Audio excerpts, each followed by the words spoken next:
Hey guys, what's happening? What's going on? Welcome to the show. Welcome to Wednesday night, season 4, episode 3 of The 100. We're back. We're talking about the things. We're talking about the episode, The Four Horsemen. It has nothing to do with X-Men Apocalypse. We're going to break down the whole thing for you guys. We'll see you in just 1 second. You're tuning into the destination for TV superfan discussion, AFTERBUZZ TV. And now, let the buzz begin. Ooh. Oh, this episode's good, bad, and ugly, apparently. I know, and actually that was exactly how the episode kind of was. I love it. Hats off to Big Mark Donica for throwing up the song. Thank Mark, you. how are you? Love this crew, miss it, happy to be back on the 100. Yay! Man, we're happy to have you. Welcome, guys. Welcome to the AfterBuzz show. This is the 100. We're back at season 4, episode 3, The Four Horsemen. We're really hitting our stride now that we're back in studio doing I the see what thing. you did there. Yeah. Terrible. This is AfterBuzz TV. We do after shows for all the best shows on TV. You can find it for every good TV show. There's a better after show. You know, I never actually entirely agreed with that because I think the after shows are great, but it's like, come on, like the best shows ever. Like, how could you say that the after show for Breaking Bad or The Walking Dead is better than the show, right? I think that because we're super fans, it could be better than the show. I think you can put a fantastic after show together. Don't get me wrong. Like, I think we do a great job, but like, it's just hard. It's hard, you know, to rank the after show in a statement. I understand. No, yeah. it makes Anyway, sense. now that's out of the way, guys. Welcome to the show. This is AfterBuzz TV. We're gonna do the after show for the 100 now. This is season 4, episode 3, The Four Horsemen. I'm your host Ben Bateman, joined today by the other host on the other side of the table, Alexis Torres. Hi guys, you can find me all over social media at atorres890, and I actually really liked this episode because I thought it was a really good episode. Dear God, there's a lot of death is what I needed. Well, I mean, that sounds terrible, but like in the show, it was really nice, and the fact of just seeing more badassery from ladies all over the place, it was great. Absolutely, guys. You can find me at Ben Bateman Media, at Twitter and Instagram if you want to follow along, share your thoughts. Do it. There's a lot going on right now. It's starting to come together. I thought the first 2 episodes were good, but this episode was jam-packed. I actually really liked this one. I thought there was a lot of really cool stuff going on. And one thing I started to wonder in this episode is, I wonder if anybody's kept a death count, a body count in this show at this point. I think so. I think there's like a Tumblr page or something like that. I think I happened onto that actually kept count of how many deaths we've had so far. Because there's on-screen deaths, there's off-screen deaths, but then you also have like the entire army, and you have like the culling, and you have all these like big group deaths, and the Grounder War in the first season. So I would love, if anybody actually knows, they should put it in the comments or send us through Twitter because I want to know. But I believe I saw somebody who actually calibrated all of them. Yeah. So I think that would be awesome. So guys, we're gonna jump straight into things here. This, you know, and I hate to do this because there's so much more going on in the show than ships. There just really is. It's not really about the ships, but there was one really interesting scene in this episode that I know you and I both felt. Okay. In a big way. Okay. And it was the final scene in the episode. Oh, with Bellamy and Clarke? And I want to just jump right out there with it because it's the Get into that lighthouse, do it. It's the last thing we saw. Yeah. Now, it's interesting. She's sitting there making the list of the 100 people that they're gonna save. I'm sorry, that's too much pressure for anybody. And she can't put her name down. She's number 100. She's staring at that 100th spot. And Bellamy looks at her and he stands up. And I don't know about you, but before he even walked over and put his hand on her shoulder, I could already tell the vibe. Yeah. Right? Yeah, because he was like, put your name down, and she was like, I can't do it. And before he he's even like, talked. I'm telling you, just him walking towards her. I didn't feel that until he actually said the words like, put it down or I will. Right. Like, I mean, I know that their connection is very strong. I've always known that. It just, when he said those words, I felt that, oh, okay. Right. All right. That was there. And then there's the hand on the hand. Yeah. And granted, like, I'm not saying that Bellark is a thing that's going to happen. I've said before that I sort of would like if it never did on the show. Sure. It would feel like those two characters had... I like their identities not being romantically involved, and also with Clark's former relationship. If it happens, it'll happen, and we'll see what happens with the show. But I wouldn't prefer it. But I did feel like they were dropping a few hints tonight, and the other one being, of course, in the conversation with Jaha, he says, you keep her centered, and then Bellamy's like, you got it the other way around. And I thought the idea, you know, that she keeps him centered, it's like they're a duo. Yeah, I felt like there was a lot of poking the Bellark bear is what I call it, where we have little hints of like, you know, you guys should be together. And we see that you guys really are simpatico. But, like, I mean, I'm kind of on the same boat where I'm like, if it'll happen, it'll happen, and I will be happy either way, whether she's with somebody new or when she was with Lex. Well, I mean, I loved the Clexa thing, but like, love. Sorry, it wasn't a thing.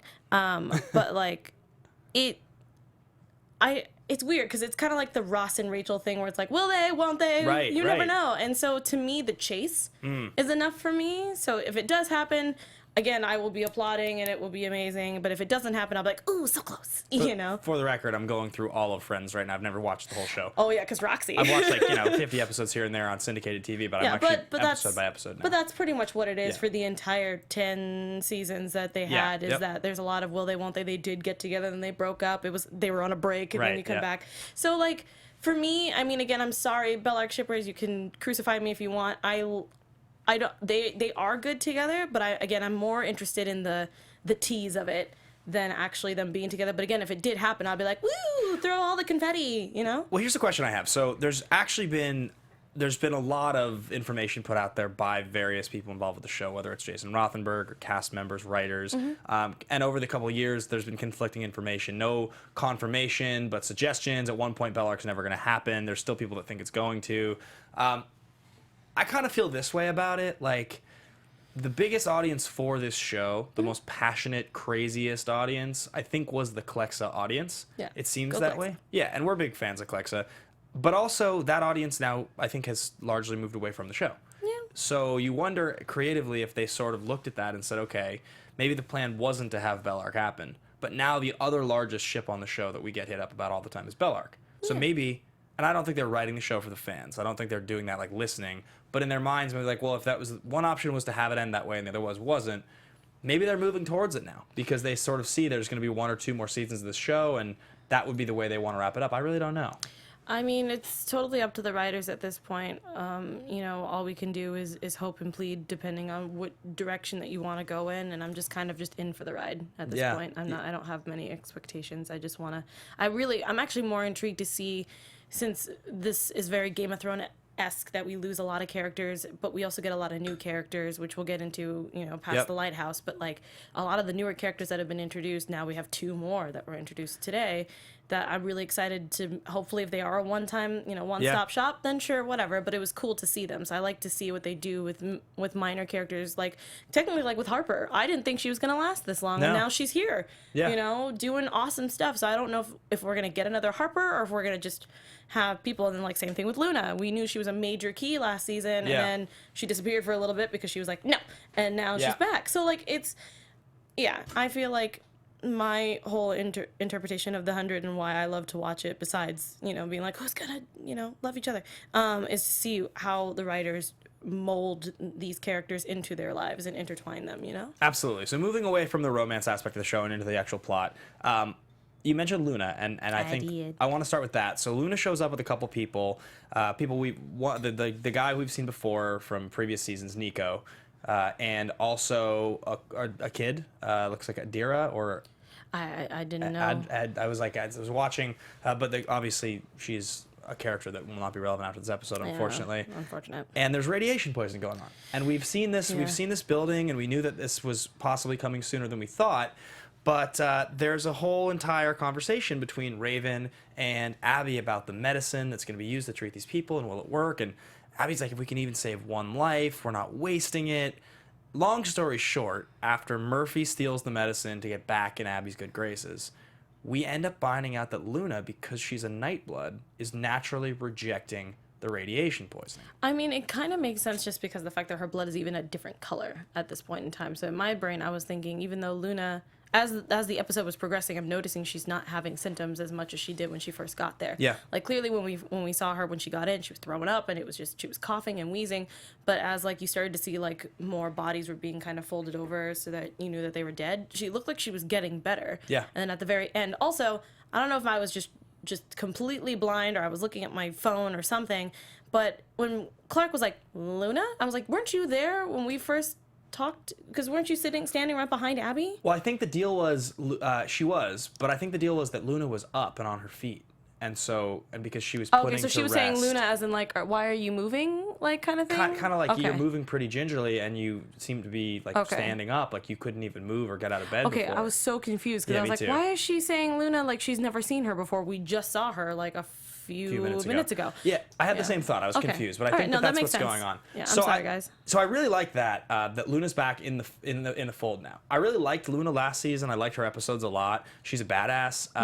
I was happy to hear that she was coming back in the off season when they announced it. Yeah. And yeah, she's back. So that's going to be an important plot point now that we still do have the flame, despite stories of my demise have been greatly exaggerated. What's the quote that I'm? I can't remember off the top of my head right now. It's late. Donica, what's that quote that I'm looking for? I'm on it. Okay. The writings of my demise have been greatly exaggerated. It's like a super famous like Mark Twain quote, I think. Yeah, it's too late for me right now. I'm like, I don't even know. I've been up since 5, so I'm like, I know what you're talking about, but I don't know it word for word. That's the one. Yes. Thank you, Mark. You're so knowledgeable. Yes, that's the one. So anyway, as we continue to move through, we have the Luna storyline going on the one hand. Yeah. We've got Murphy. I'm so glad that he was back in the first episode, but I was so happy to see his You love his Richard face. Harmon. I do, and I love that his character has gone through so much crap. Like technically, Octavia has gone through the largest arc, I think, not to be punny there, but like in her own way as a character. Yeah. I think also Murphy has also gone through a lot of ups and downs in his life, where he was like the butthole, and then he went from being like the hero, and then back to being a butthole, and then back to being the hero. Like it's been so much happening, and also he's just been through a lot, especially when he had to deal with being kind of like not a slave perhaps, but like pretty much just being imprisoned by Antari. I was gonna say Anari, and I was like, that's incorrect. You were gonna say Emori because for I think the same reason I mix the two names of Emori and Antari all the time. Yeah, so, I'm very happy that they're together, and they look like they're very happy, even though, obviously, the demise is coming very shortly. But I love that he still shows his signs of compassion and things like we definitely saw in this episode. Right. So I'm always up for Richard Harmon anything at this point, because it's awesome. Also because Kane wasn't in this episode, so he's my second. Yeah, right. We missed the Kane beard. Yeah. It was a shame. What if Richard Harmon grew a beard? Would you, lose your mind? I don't know, because it's so funny because I'm, not into facial hair, but I don't know. Kane can pull it off just fine. I don't know if Richard Harmon can pull off a beard. I'd have to see. Yeah. So Richard Harmon's back, better known as Murphy, and he goes to, steal a bunch of dried meats and things like that, and then he overhears that the world's ending and decides that, he needs to get on Abby's good side. So he kind of pulls that move, goes back to find Emori, and convinces her. And Emori gives him some sass early in the episode about Antari. She's like, "What'd you have to do?" And he's like, "Wasn't all bad. How was the sex, John? How was the sex?"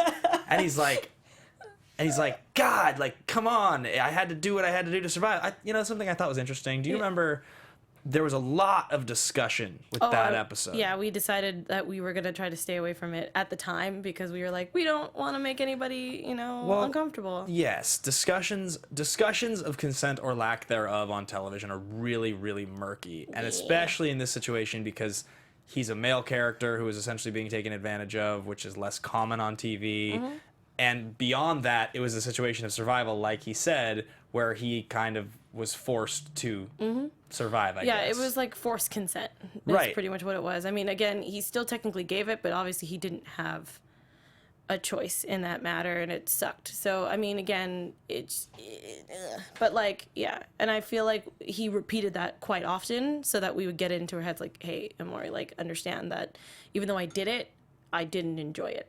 Right. He says verbatim tonight, I didn't have a choice multiple times. And I think that's a really interesting nod to that situation because at the time when the conversation was happening and it was happening in real time, it was like, we didn't really want to talk about it too much on here, but it does acknowledge again that was 100% not a consensual situation. No. It was very forced. Yeah. So, Murphy got the short end of the stick in that situation in a big way. Yeah, so that's kind of basically what we got out of Emori and Murphy. They are now going to go to the Ark and try to become one of the 100 people, in theory, that are going to be safe. Mm-hmm. If there isn't some crazy shenanigans like, let's make a vaccine from... Oh, I already knew. I was like, we're gonna be Mount Weather all over again, where we were draining grounders for their blood so that we can survive. I was like, well, we're doing this again. Yeah, something. Again, this might be a little bit different because we don't actually. At one point, grounder blood was just grounder blood. Yeah. This is night blood. We don't really know enough. It's a lot of power. It's a lot of power. Yeah, because I mean, we've tried it before, and there have been consequences of it in last season, I believe, with Ontario? Yes, and so it's gonna be weird because I don't know how they're gonna do this. If they're gonna figure out a way to be able to give it to other people, or if more people are going to die from it. I feel like the experimentations are going to be very interesting. Yeah, I agree. Yeah. So we had that going on. We also met younger cousin to Kelly Ripa, Sky Ripa, also known as just kidding. I liked that. That was terrible, but I loved it. Also known as Death from Above. Dude, what a great name. Dude, I just say it every week, but it's like, can you make Octavia any cooler than she already is? She just gets cooler and cooler and cooler. And just unbelievable. And I gotta tell you, so if you guys don't know much about Marie, so I got to interview for about 10 minutes at Comic-Con. Yes, I remember. And the conversation was, we talked a bit about the 100, but she was like, I don't really use social media. I don't really use electronics. I kind of just go out in the woods. She was like, yeah, I mean, I watch old Disney movies. She was like, I'm a big fan of Mulan. Yeah, she is. And that was pretty much the gist of the conversation. I was like, wow, you are so totally and completely not Hollywood. Yeah. You are the least Hollywood person I've ever met. And then the fact that she's a grounder princess badass now kind of makes me feel like, yeah, that was a perfect character for her. Yeah, I think, like I said, I feel like there's so many other great characters, but I feel like because of from what we saw from season 1 to now, she has grown quite a bit writing-wise and story-wise as her character, especially to the fact that I get amazed every time when she takes off her jacket, you can see all the grounder tattoos, the tribal tattoos, and how she's, but also the fact that she's still very respectful too, because remember, she wasn't respectful to authority at all. Indra broke her down piece by piece by piece, and now she's like, Indra, what do you want me to do? I don't want to kill your daughter, but I also have to, because I also gotta but I'll protect you and your family. She's kind of in my brain, she's more of a tribal fixer, kind of like Kerry Washington's character in Scandal. She fixes, she knows that it can be terrible, and she's done terrible things, but she knows that it'll fix the problem.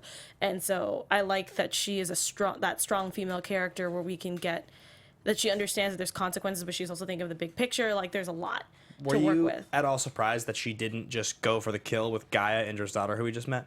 Yes, well, because the fact, one, it is Indra's daughter, so I don't think she feels comfortable even closely to be like, I'm gonna murder her and I'm gonna let you watch. And the fact that she also has a heart to a point where she's like, I will kill you if you don't give me what I want, but I am going to give you a chance, because she's also not like bad Bellamy, as I like to call it in last season, where he's just like, I'm just going to kill people because I'm upset. Right. You know what I mean? So I'm happy that she was able to decipher what to do and what to not to do, and the fact that she decided to take a looter and kill him instead. Yeah, definitely, just ruthlessly, of course. Yeah, which is great, because it's what we needed. Right. So she gets sent on this mission from Prince Rowan, who's just like, my guards won't leave me, and I know that you're a savage now, so now that you're Sky Ripa, you got to go and do this for me. And so she tracks down Gaia, she finds her, and we find out that Gaia is Indra's daughter, and Gaia's kind of sweet.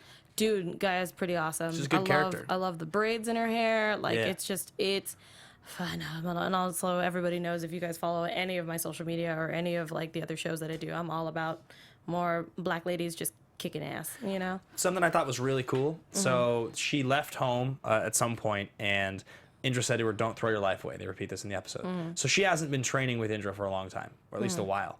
But Octavia's been training with Indra for a while now. And I liked that, Octavia was able to get the better of Gaia. Yeah. Because, you stayed with the trainer. So, Gaia's got some moves, and she's like, nice moves. I know them well. I know, and in my brain, I was like, that was the first flag where I was like, oh, she must be Indra's daughter, because she literally was like, I know them well. I'm like, well, clearly you're either her daughter or you were her apprentice at one point. Right. So. Yeah, it was pretty cool. Yeah, it was really, like I said, I'm really glad that we got a new character who is also very passionate in her faith, but plus she also understands that, she has a mission to do, which was to keep the flame alive, even though she was stealing it from a red-blooded prince or king. Red-blooded prince. Yeah, I loved that, and that was really cool. And I loved the dialogue for her. Again, I don't know if we're going to see Gaia again, which I'm hoping we will. Yep. But I love that we got to see Indra also be another motherly figure to somebody else that wasn't technically Octavia. You got to see a little bit of a softer side from her, which was awesome. I mean, there was still disappointment and stern talks to her, but at the same time, she was like, I also care about you. You technically left on your own, but like I still care about you, and I hope that you understand what's happening. I also, I liked that there was that moment when she's like, looks like you found your daughter. So it was like kind of like, oh, you never loved me that much anyway. Yeah, I liked that whole fact of just like, oh, I think you found your perfect daughter, and it's definitely not me. And I was like, oof, burn. But like, again, it was just really nice. Also, I didn't mention earlier, this is just more for me in that style. I love that Octavia's got like Padme hair now. Like, it looks great. I just wanted to throw that out there, that I love that they're messing with her hair more often. Yeah. I know that it's like not super important. It's just the Star Wars nerd in me was like, right. Look at that Padme hair. Right. So yeah. That's pretty sweet. Sorry. But yeah, it was nice to see all three of them again, especially because we haven't seen Indra in a while. Yeah. So I'm hoping that we'll see more of her as the episodes progress. You know. I'm glad they haven't killed a lot of the really cool secondary characters on this show. Mm-hmm. The ones that it seemed like at one time or another were going to be dead. I'm actually surprised they haven't killed more. Because there was a bunch of situations over a couple seasons where like characters seemed like they should have been dead. Kane should have been dead at one point. Yeah. Indra definitely should have been dead at one point. Yep. And so it's nice to see some of those characters stick around. Rowan should have been dead at one point. I mean, I feel like he's just messing up all over the place. Like the fact that Indra was giving him crap about leaving the flame just out and about. Yeah. And I was like, you should probably protect that more. Did you think at all there was even a chance in the looter scene, like, because we get the cutaway and then the cut back and they smash the flame? Did you think that even for a second that it was the real flame? No. You didn't? The fact that they did a close-up shot of her necklace and then did it again, I was just like, they're going to switch it. They're going to have to, because there's no way they would actually kill the actual flame. I mean, if they did, I mean, that's fine, because I would love to see what they would do after that. Right. But from the reaction that we got from Rowan, where he just threw it in the fire, was like, well, it looks like we're just going to have to be careful. I was like, what's the point? I kind of thought it was the actual flame, to be honest. Really? Yeah, but in the Game of Thrones style of anything can happen on this show, like, they build the stakes, and they build the stakes, and they build the stakes, like, it's all so important, and then they, like, smash the flame, and I was like, wow, that's crazy. I mean, I feel like if they were going to do that, they shouldn't have shown that she was wearing a copy necklace of it. Yeah, it's true. If they didn't do that, I would have been like, yeah, that's the flame, and we're screwed. Yeah, But, I guess they didn't want it to be too big of a distraction, so they just decided to give us the reveal pretty quickly. yeah, which is fine. Yeah. Yep. So now Octavia's gone to see Rowan, and he's like, what happened? So Octavia lies, and she's like, I found this looter. He had it. Yep, and Rowan, I can't tell if Rowan believes her or not. I sort of think that he knows she's full of it. I kind of just had the Just a little bit. suspicion. But I think my favorite thing about that scene is that, so Octavia's like, people fell in line behind the sword before, or people fell in line behind the flame before. Hopefully now they'll fall in line behind the sword. Mm-hmm. And Rowan's like, get out.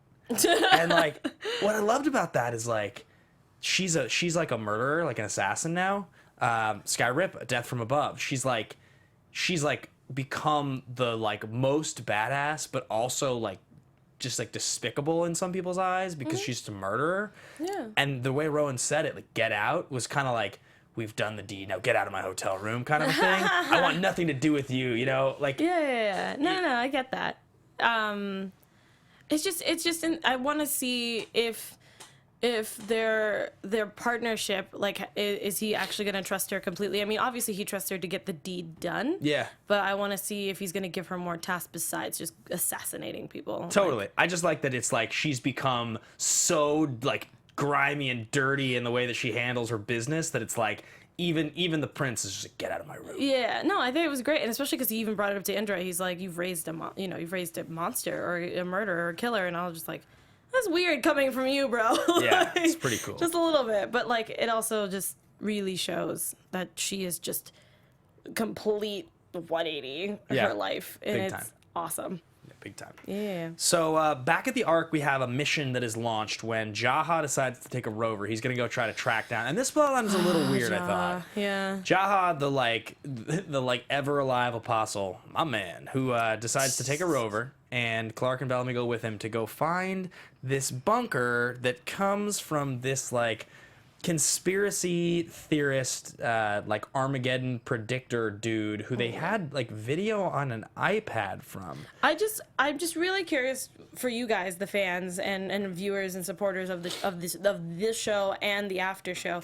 I just want to know if you guys can tell me if you think that those are like, do they have their own Wi-Fi? Do you think that these iPads already had this information on there? Is there like a virtual library that like they're able to look through? Because clearly there has to be books for like Raven to look at and stuff. So I don't know if there's like Kindle stuff or they can actually use the internet. Because in my brain I'm thought that in order to get Wi-Fi you need certain types of towers, but this is also in the future, so you never know. Like it was a weird thing. So the thing that they're watching is Second Dawn, with the speaker is Bill Cadigan, and Bill Cadigan like had this bunker, and they said that he was beaten by his dad. You know, that's how he learned to hunt or whatever in these woods, and that he sold off all of his company's assets in the weeks before the Armageddon. Yeah. And so they go to find his house, and one of the things that they use for reference is this iPad. It's not really an iPad, but it's like some sort of tablet, and they showed it a couple times. The writers on the show were far too smart to just give us a device with no justification. So the justification's missing. We haven't gotten it, but there's some reason they have that we're missing. And I feel bad because I feel like a complete dummy because I'm like, I feel like I don't understand how iPads work. But yeah, I was thinking that maybe the tablet had the stuff already in it. Right. You know, like maybe it already had the articles or the video, because I mean, you can do that and you're able to look at video without Wi-Fi or 4G or 5G or whatever the hell you want to call it.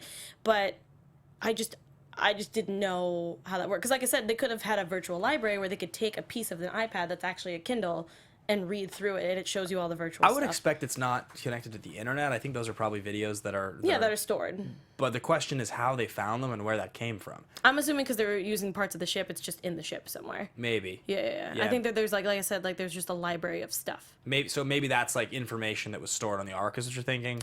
Yeah, because, I mean, Jaha seems like the type of person that would try to take everything probably before Armageddon just to have record of what happened. Sure. So maybe that's where that came from, is that it was just one of those things that were like, oh, conspiracy theorists about our... You know what, we'll just put that in the library also, just because. We'll learn a lot from him. Interesting. And it seems like he read about everything. Yeah. You know? So it seems like maybe if it wasn't before they fell back on Earth, that maybe he was just reading. Right. Like all this history about, what happened before Armageddon. Sure. So again, this is just me because I wasn't thinking completely. I was like, how do these machines work? But I definitely agree with everyone in the chat that they think that it was already stored or downloaded into the tablet itself. Brittany Warren in the chat was like, it's probably already downloaded to the iPad. If all these videos and stuff already downloaded directly to iPad, you can play/read it, even if you don't have internet connection, which you're correct. Caroline or Carolyn, I'm sorry if I said it wrong. Maybe it was stored onto the tablet. There would be no internet or Wi-Fi, so I don't think so. They were in the rover, so maybe the rover is like those cars that we have now that do have Wi-Fi. You never know.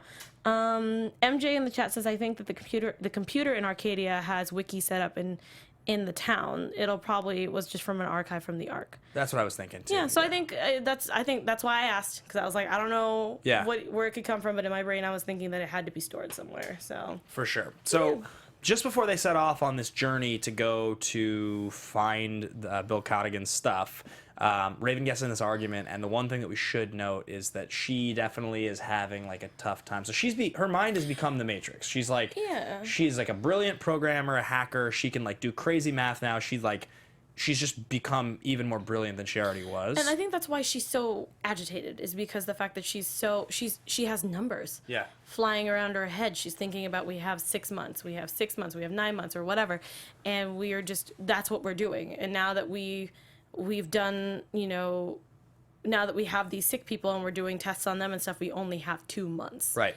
Like she's constantly thinking of the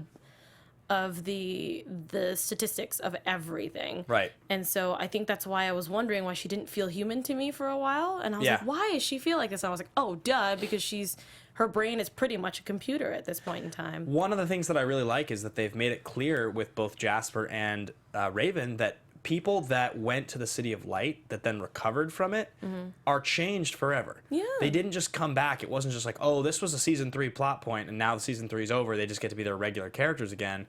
It's the same way that like Raven is crippled from the early season, well, Raven's mind is crazy now from the earlier season. I think that's important that they give those characters those scars, essentially. Whether, I mean, the scar in her case makes her a genius, but you know, she's still she's like a little too exact with her thought process, and so she sees the errors of her ways, I guess, and has a tear. Yeah. Well, no, I'm really glad, because that's what I'm saying. I was like, I wonder how long we're gonna keep up this agitated Raven, because the fact that usually she's very compassionate and also very driven as well.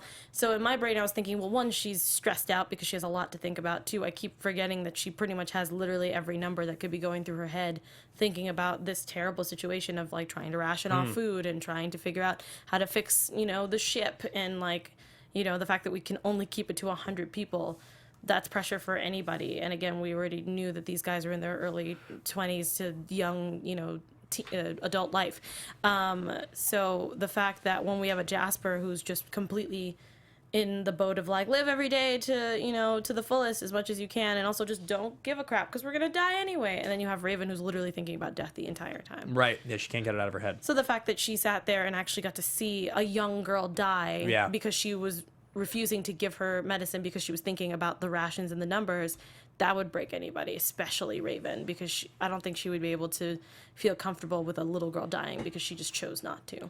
So at the same time this is going on, we take off in the rover with Bellamy, Clarke, and Jaha to head over to find this bunker, and they find it. And the bunker is, they're not sure if it's sealed or not, but there's an interesting couple conversations that happen there. You know, Clarke walks away, and Bellamy gets to talk to Jaha for a minute, and I liked their conversation here a lot. I thought that it gave us a little bit of exposition as far as like what's going on in Bellamy's head, what's going on in Jaha's head. How does Jaha feel about Bellamy? Is he manipulating him? But I didn't really think so. I don't know. I think it's just the way Isaiah Washington talks sometimes, that it just sounds like he's manipulating everybody. But I think it's also just him giving advice, because he's also been on both ends of the spectrum, where he was being he was a prisoner and he was also a ruler or a leader. Yeah, he says to him like, you're still not okay with your decision to kill an army, but all the decisions you made were for the good of your people. And Bellamy, I like that he's just like, well, if you're wrong and you're there, I guess I'll see you in hell, basically.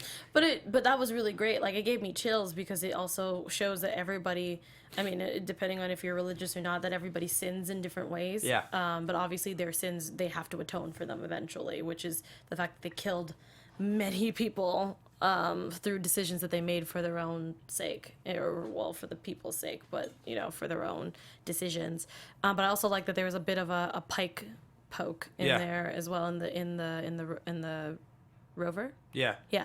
About the fact of, I can't remember the quote, but it was about like leaders and choosing to, you know, follow them no matter what. And I was like, oof. Yeah, I think Isaiah Washington might be the best actor on the show, to be honest. I think he's pretty darn talented. I can't think of a lot of scenes that have like kept me as engaged as I think a lot of his scenes do. Well, yeah, because you're always trying to figure out like what his angle is, but at the same time his advice does make sense. Yeah. Even though his actions do not sometimes. Yeah. His advice is very sound, and the way that he talks to you, the way he makes eye contact at Bellamy during these scenes of just like, I understand what you're going through, and this is just something that we have to track together. And he's like, well, great, because if you're wrong, we're just going to end up in hell together. Yeah, definitely.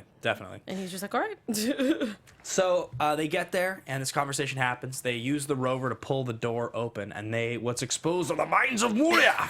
So Ben and I are huge Lord of the Rings fans, so when we got to see that bunker where it was just a bunch of skeletons, and it was weird because the red tint was from the flare, but I couldn't see like completely inside. It just looked like it was just like there might have been water in there, but there was definitely like a lot of dead people. A lot of skulls. And just the fact that immediately when that scene was over, Ben was talking about the Mines of Moria, and it was fantastic. If you don't know what that is, you should look it up. Yeah, the Mines of Moria. Donica, you know the Mines of Moria. You know it well.